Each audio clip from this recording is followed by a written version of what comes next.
Hi guys, আজি লক্ষী পূজা বুলি পুৱাই আহিছোঁ, মানে ভিডিঅ'টো বনাবলৈ আৰম্ভ কৰিছোঁ। আজি লক্ষী পূজা উপলক্ষে মইনো কি আয়োজন কৰিছোঁ, কেনেকৈ ডেক'ৰেশ্যন কৰিছোঁ বা কৰিব খুজিছোঁ, এতিয়া অলৰেডি আৰম্ভ কৰিছোঁহে। গতিকে আপোনালোকক দেখুৱাম, চাই কেনে পালে জনাব। আহক ভিডিঅ'টো আৰম্ভ কৰোঁ।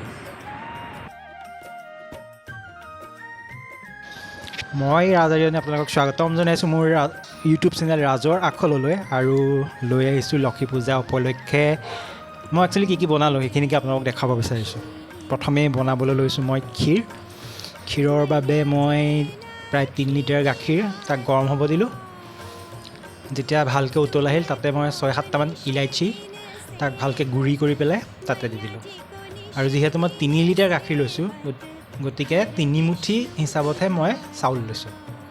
মই ইয়াত জহা চাউল লৈছোঁ, আপোনালোকে বেলেগ চাউলো ল'ব পাৰে। যদি বেলেগ চাউল লৈ আপোনালোকে অলপ সৰহ সময় তিয়াই থ'ব লাগিব। মই 1 ঘণ্টামান তিয়াই থৈছোঁ জহা চাউলখিনি দি, এইখিনি মই ইয়াতে দি দিলোঁ।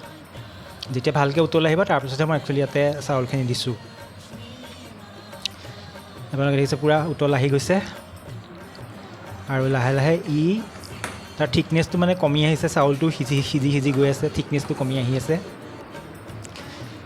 আৰু লাগিব পায়সখিনি বনাওঁতে মোক 1 ঘণ্টাৰ পৰা প্ৰায় 1.5 ঘণ্টামান সময় লাগিব, যিহেতু চাউলটো ভাঙিবলৈ ইয়াত অকণ সময় লাগে। আৰু সেইখিনিক মই কি কৰিলোঁ, সিটো চাইডে তাক গৰম হ'বলৈ দিলোঁ, যিহেতু সময় লাগিব। এতিয়া মই ইয়াত দিবৰ কাৰণে চেনিখিনি কেৰামেলাইজ কৰি ল'ম। কেৰামেলাইজ কৰিবৰ কাৰণে মই এখন ননষ্টিক পেন ল'লোঁ, ননষ্টিক কেৰাহী এটাতে মই ইয়াতে দি দিলোঁ আপোনাৰ প্ৰায় 1.5 কাপমান 1.5 কাপমান মই চেনি দিলোঁ। দিয়াৰ পিছত তাত অকণমান পানী দি দিলোঁ। দিয়াৰ পিছত অলপ সময়ৰ পিছত সি নিজে নিজে কেৰামেলাইজ হৈ যাব। কেৰামেলাইজ হৈ যোৱাৰ পিছত এইখিনি মই ইয়াত নি পেলাই আপোনাৰ যিখিনি মোৰ ক্ষীৰ আছিল মই ক্ষীৰখিনি দি দিলোঁ। ক্ষীৰখিনিও অলৰেডি ঘন হৈ আহিছে, আপোনালোকে দেখা পাইছেই। অলৰেডি ইয়াৰ থিকনেছটো বাঢ়ি গৈ আছে। আৰু ইয়াতে মই 2টা স্পেচিয়েল ইনগ্ৰেডিয়েণ্ট দিম, যিকেইটা দিলে আপোনাৰ ক্ষীৰৰ সোৱাদ বহুত ধুনীয়া হ'ব। ইয়াতে দি দিলোঁ মই আপোনাৰ 3 চামুচ কৰ্ণফ্ল'ৰ। পানীত মই তিয়াই ল'লোঁ, ঘুটি লৈ পেলাই কৰ্ণফ্ল'ৰখিনি ইয়াত দি দিলোঁ। কৰ্ণফ্ল'ৰ দিলে হয় কি, এটা ক্ৰিমি টেক্সচাৰ আহে আৰু খাবলৈ বহুত সোৱাদ হয়। এইখিনি মই ইয়াক এতিয়া উতল আহিব দিম, আৰু যেতিয়ালৈকে ইয়াৰ থিকনেছটো নাহে, কৰ্ণফ্ল'ৰ দিয়াৰ পৰা 5 মিনিটৰ ভিতৰতে আহি যায়। আৰু তাৰপিছত হৈ গ'ল মোৰ সেইখিনি। তাৰপিছত ইফালে মোৰ দ্বিতীয়টো আইটেমৰ কাৰণে মই কৰিলোঁ কি, এখন পেন ল'লোঁ, তাতে ল'লোঁ ঘিখিনি যেতিয়া গলি গ'ল তাতে দিলোঁ ইলাইচি দি পেলাই ইয়াতে মই প্ৰায় 1 পোৱামান দি দিলোঁ আপোনাৰ চুজিখিনি মই ইয়াতে ধুনীয়াকৈ এতিয়া ভাজি থাকিম। চুজি যেতিয়া ভাজি হ'ব, মানে এটা ৰংচোৱা টাইপত আহিব, আৰু ঘিউত চুজিটো ভজাৰ পিছত এটা ধুনীয়া গোন্ধ ওলায়।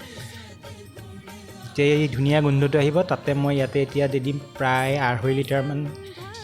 ইয়াতে মই গাখীৰ গৰম কৰি ৰাখিছোঁ, সেইখিনি মই পিছত দি দিম। এতিয়া এটা ধুনীয়া কালাৰৰ কাৰণে মই ইয়াতে দি দিলোঁ অকণমান হালধিখিনি দিয়াৰ পিছত এনেকৈ ভাজি দিলোঁ। আপোনালোকে ফুড কালাৰো ইউজ কৰিব পাৰে। আৰু যেতিয়া এইখিনি হৈ গ'ল, হৈ যাওঁতে মই সেই যিখিনি অলৰেডি গাখীৰখিনি মই গৰম কৰি ৰাখিছিলোঁ, সেই গোটেই গাখীৰখিনি মই ইয়াত দি দিলোঁ।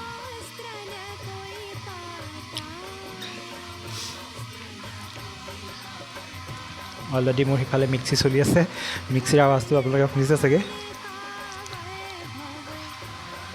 এইখিনি প্ৰায় হ'বৰ হৈছেহি, আৰু যেতিয়া থিকনেছটো আহিব তেতিয়া মই ইয়াতে দি দিলোঁ আপোনাৰ প্ৰায় 1-1.5 কাপমান মই চেনি দি দিম ইয়াতে।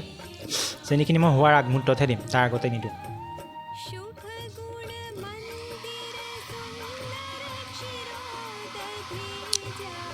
ইয়াৰ পৰাও এই আমাৰ প্ৰিপেৰেশ্যন চলি আছে।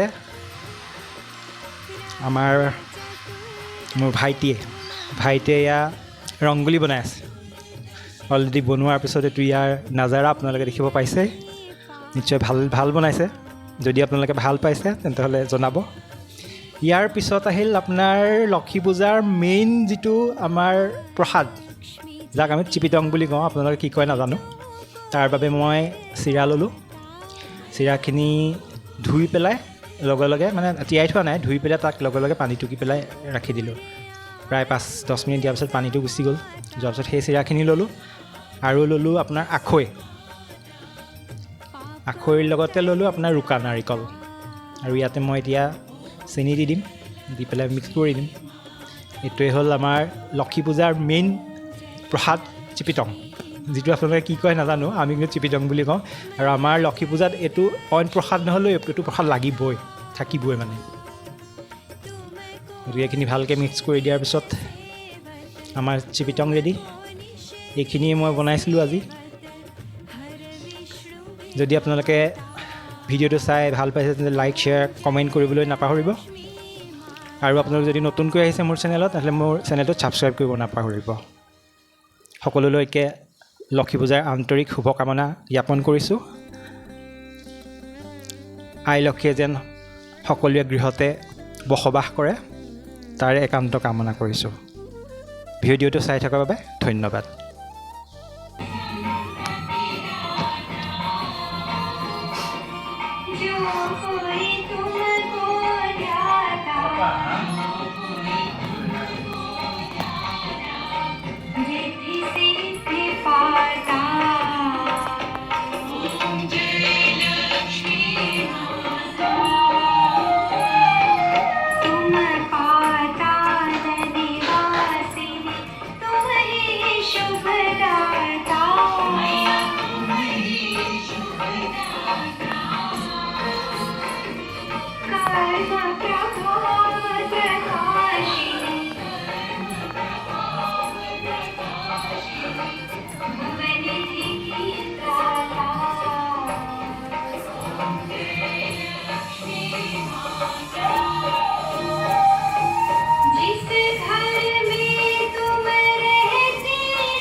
मन नहीं घबरा।